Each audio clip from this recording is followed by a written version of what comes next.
زید بن ارقم بھی ابن زیاد کے دربار میں بیٹھا تھا۔ جب ابن زیاد چھڑی کے ساتھ امام حسین علیہ السلام کی آنکھ، منہ اور ناک کے ساتھ بے ادبی کر رہا تھا تو زید نے کہا، اپنی چھڑی کو اٹھا لو کہ میں نے رسول خدا کو دیکھا ہے کہ ان لبوں پر بوسہ دیتے تھے کہ جن پر تم نے اپنی چھڑی رکھی ہے۔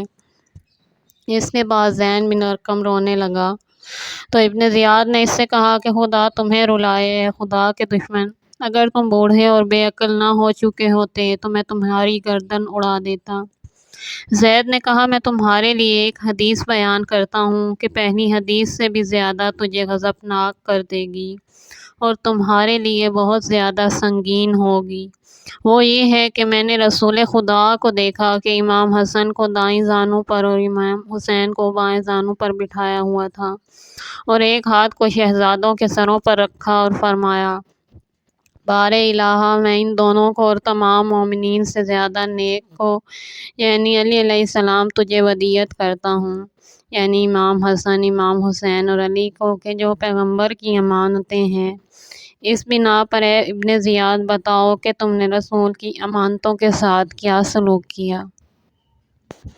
مختار ابن زیاد کے قید خانے میں تھے کہ ابن زیاد نے حکم دیا، کھینچتے ہوئے مختار کو ابن زیاد کے دربار میں لایا جائے تاکہ میں اسے بتلاؤں کہ جن کے لیے تو جان قربان کرتا ہے ان کا میں نے یہ حال کر دیا ہے۔ اس کو باہر لاؤ تاکہ مختار کے دل کو جلایا جائے اور مختار کے ساتھیوں کے دل میں خوف اور وحشت پیدا کی جائے تاکہ وہ ہم سے ڈر جائیں۔ جب مختار کو ابن زیاد کے دربار میں لایا گیا تو اس کی نگاہ امام حسین علیہ السلام کے سر مبارک پر پڑی اور اہل بیت کو نامحرموں کے دربار میں دل خراش حالت میں دیکھا تو وہ اس قدر رویا کہ بے ہوش ہو گیا، جبکہ بیویاں مختار کو دیکھ کر ایک دوسرے کے پیچھے منہ چھپانے لگیں اور کہتی تھیں کہ مختار کہیں ہمیں ننگے سر دیکھ نہ لے۔ جب ہوش میں آئے تو ابن زیاد سے کہا، اے حرام زادے، جلد از جلد میں تمہارے اس زمانے پر ایسی تباہی لاؤں گا کہ 3 لاکھ بنی امیہ کے لوگوں کو قتل کروں گا۔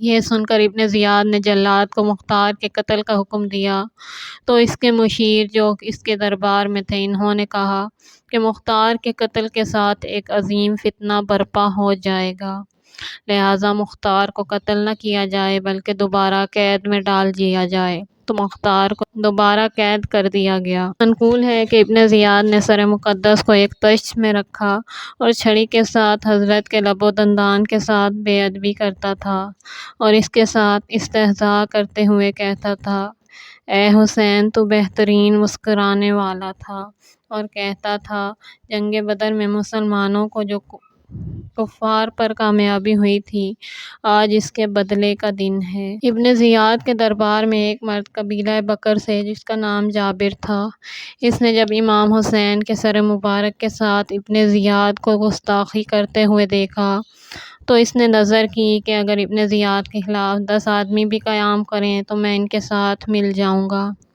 66 ہجری کو جب مختار خون حسین کے انتقام کے لیے کھڑا ہوا تو جابر مختار کی فوج کے ساتھ مل گیا اور ابن زیاد کے لشکر کے مقابلے میں ان کا لشکر زیادہ ہو گیا اور ان کے لشکر پر حملہ کیا، اور جابر نے بلند آواز سے کہا، اے ملعون اور ملعون کے بیٹے اور ملعون خلیفہ کے جاسوس۔ جابر کی یہ آواز سن کر لوگ ابن زیاد کے اطراف سے متفرق ہو گئے۔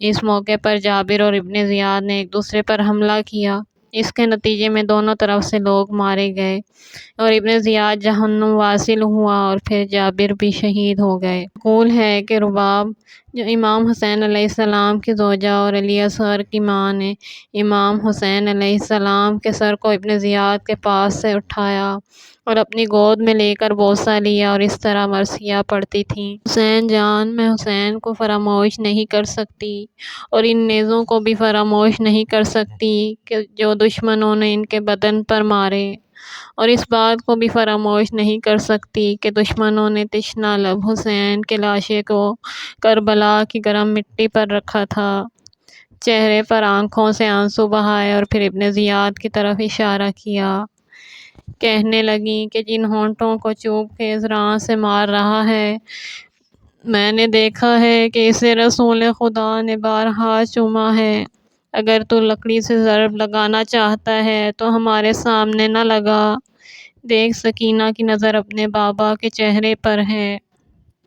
اے آسمان، تو آل محمد کے خلاف کب تک رہے گا، اور کب تک ان کو جو نظر خدا میں برگزیدہ ہیں ذلیل و خوار رکھے گا؟ سلطان دین کے سر سے ان کے اہل بیت نے کہا، اے ابا جان، زمانے میں آپ کی دوری کی آگ میں جل گئی ہوں، آپ کب تک مجھ کو خود سے دور رکھیں گے؟ آپ نے نامحرموں کے حوالے کر دیا، آپ کی محبت کو کیا ہو گیا؟ حقیقت کہاں ہے، وہ بردباری کہاں ہے؟ مجھے یہ کب گمان تھا کہ میں تیرے بغیر ایک پل بھی زندہ رہوں گی۔ ہائے افسوس کہ تو شہید ہو گیا اور میں زندہ ہوں ہزاروں دکھوں کے ساتھ۔ اب مقاتل لکھتے ہیں کہ ابن زیاد نے یزید کو ایک خط لکھا اور تمام واقعات یزید کو لکھے۔ یزید نے جواب دیا، سروں کو قیدیوں کے ساتھ شام کی طرف بھیج دیں، لیکن اس نے اس کا خط کا جواب تقریباً 12 دنوں کے بعد ابن زیاد کو دیا۔ اس دوران حضرت زینب، امام سجاد اور ان کے ساتھی کوفے کے قید خانے میں قید رہے، اور قید خانے کے دروازے کو ان پر بند کیا گیا اور ان پر سختی کی گئی، یہاں تک کہ قید خانے میں بھی حضرت سجاد کی گردن میں توق پڑا ہوا تھا۔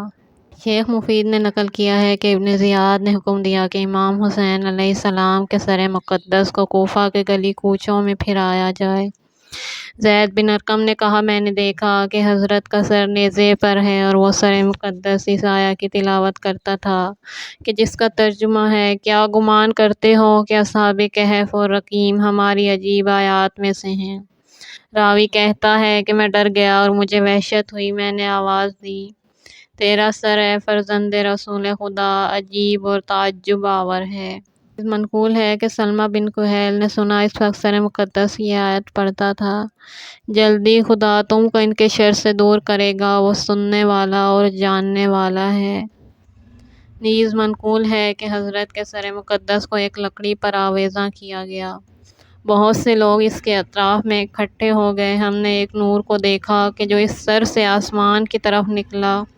اس وقت سر امام حسین یہ آیت تلاوت کر رہا تھا کہ جنہوں نے ظلم کیا ہے وہ عنقریب جان لیں گے کہ ان کی بازگشت کس طرف ہے۔ تیری قرآن خوانی سنوں یا تیرے یتیموں کی آہوزاری کی طرف دھیان دوں؟ تیری بہن نے یہ کبھی سوچا بھی نہ تھا کہ وہ تیرے جیسے چاند کا چہرہ نیزے پر دیکھے گی، جیسے دلربا سے قرآن کا سننا اور تیرے چہرے پر نظر کرنا اور خدا کی باتیں سننا کس قدر پرکشش ہے۔ پہلے بیت امام حسین علیہ السلام کو قیدی بنا کر کوفے میں لایا گیا تو 13 محرم کو اعلان کیا گیا کہ مسجد کوفہ میں نماز ہو گئی اور لوگ نماز کے لیے اکٹھے ہو گئے۔ نماز کے بعد ابن زیاد نے خطاب کیا اور کہا، جس نے ہم کو کامیاب کیا اس خدا کی حمد اور تعریف ہے، اور یزید اور ان کے پیروکاروں کی مدد کی اور جھوٹوں کے فرزند کو قتل کیا۔ جب وہ اس مقام پر پہنچا تو عبداللہ بن عفیف ازدی کہ جو شیعوں میں زاہد ترین شخص تھا، جنگ جمل میں علی علیہ السلام کے ہم رکاب تھا، اور اس جنگ میں دشمن کی طرف سے تیر لگنے کی وجہ سے بائیں آنکھ بھی اس کی ضائع ہو گئی تھی، صفین میں دائیں آنکھ ضائع ہو گئی تھی، وہ دونوں آنکھوں سے محروم تھا، تمام دن صبح سے لے کر شام تک مسجد کے گوشے میں عبادت میں مشغول رہتا تھا۔ وہ کھڑا ہو گیا اور بلند آواز سے کہا، زیاد کے بیٹے، تو جھوٹا اور جھوٹے کا بیٹا ہے، تو اور تیرا باپ جھوٹا ہے اور وہ جھوٹا ہے جس نے تجھے ہمارے اوپر حاکم بنایا۔ اے خدا کے دشمن، کیا تم پیغمبر کی اولاد کو قتل کرتے ہو اور پھر مومنین کے منبر پر اس قسم کی بےہودگی کرتے ہو؟ ابن زیاد عبداللہ کے اعتراض سے غضبناک ہوا، اس نے بلند آواز سے کہا کہ یہ بولنے والا کون ہے؟ عبداللہ نے کہا، میں ہوں اے دشمن خدا، اس پاک خاندان کو کہ جن کو خدا نے پلیدگی سے دور رکھا ہے، ان کو قتل کرتے ہو اور گمان کرتے ہو کہ ہم مسلمان ہیں۔ وائے ہو تم پر، کہاں ہیں مہاجرین اور انصار، تاکہ سرکش امیر یزید اور اس کے باپ جو رسول خدا صلی اللہ علیہ وآلہ وسلم کے زمانے سے ملعون تھا، ان سے انتقام لیں۔ یہ سن کر ابن زیاد اس قدر غضبناک ہوا کہ اس کی گردن کی رگیں خون سے بھر گئیں اور کہا، اس مرد کو میرے پاس لے آؤ۔ جلاد ہر طرف سے دوڑے تاکہ اس کو پکڑ لیں، لیکن عبداللہ کے چچا زاد اور کچھ ازد قبیلے کے لوگ اٹھے اور اس کو ان کے ہاتھ سے نجات دلائی اور مسجد سے باہر لے گئے، اس کو اپنے گھر پہنچایا۔ ابن زیاد نے حکم دیا اور کہا کہ جاؤ اس اندھے ازدی کو پکڑ کر لے آؤ، خدا اس کے دل کو اندھا کرے، اس کو گرفتار کر کے میرے پاس لے آؤ۔ ابن زیاد کے آدمی عبداللہ کو پکڑنے کے لیے اس کے گھر گئے اور یہ خبر ازد قبیلے اور یمنیوں کو پہنچی جو شیعہ تھے، تو یہ سب مل کر عبداللہ کی حمایت کے لیے جمع ہو گئے۔ ابن زیاد نے قبیلہ مضر کو جمع کیا اور محمد بن اشعث کی سربراہی میں جنگ کے لیے بھیجا۔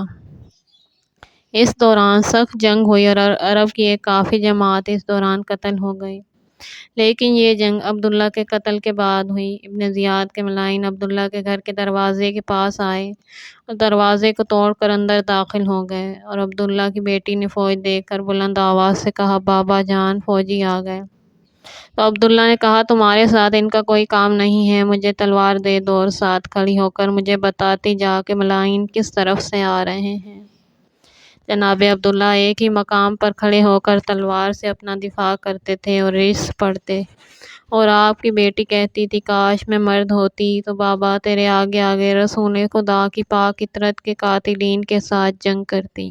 فوجیوں نے حضرت عبداللہ کو ہر طرف سے گھیر لیا، جبکہ عبداللہ آخر دم تک اپنا دفاع کرتے رہے۔ بالآخر فوجیوں نے آپ کو گرفتار کر لیا اور ابن زیاد کے پاس لے گئے۔ جب ابن زیاد نے عبداللہ کو دیکھا تو کہا، اس خدا کی تعریف جس نے تم لوگوں کو رسوا کیا۔ تو جناب عبداللہ نے کہا، کس طرح تو نے مجھے رسوا کیا؟ خدا کی قسم اگر میں ابھی نہ ہوتا تمہارے خروج اور ورود کو تنگ کر دیتا۔ ابن زیاد نے کہا، اے دشمن خدا، عثمان کے بارے میں تیرا نظریہ کیا ہے؟ عبداللہ نے کہا، اے قبیلہ علاج کے زر خرید، اے مرجانہ کے بیٹے، تجھ کو عثمان سے کیا کام؟ اس نے اچھا کیا یا برا، اصلاح کی یا تباہی، خود اپنی مخلوق کے مقدرات پر حاکم ہے کہ ان کے درمیان اور عثمان کے درمیان حق کے ساتھ فیصلہ کرے گا۔ لیکن تو اپنے باپ کی حالت اور اپنی حالت اور یزید کے باپ کی حالت مجھ سے پوچھ۔ ابن زیاد نے کہا، خدا کی قسم تجھ سے نہیں پوچھوں گا یہاں تک کہ موت کے شربت کو ایک ایک گھونٹ کر کے پیو گے۔ عبداللہ نے کہا کہ میں کائنات کے خدا کی تعریف کرتا ہوں تاکہ تمہاری پیدائش سے پہلے میں نے خدا سے چاہا تھا کہ مجھے شہادت کا مقام عطا فرمائے۔ میں نے خدا سے یہ بھی درخواست کی تھی کہ سب سے ملعون اور سب سے مبغوض کے ہاتھ سے میری شہادت ہو، لیکن جب میں نابینا ہو گیا تو میں شہادت سے مایوس ہو گیا۔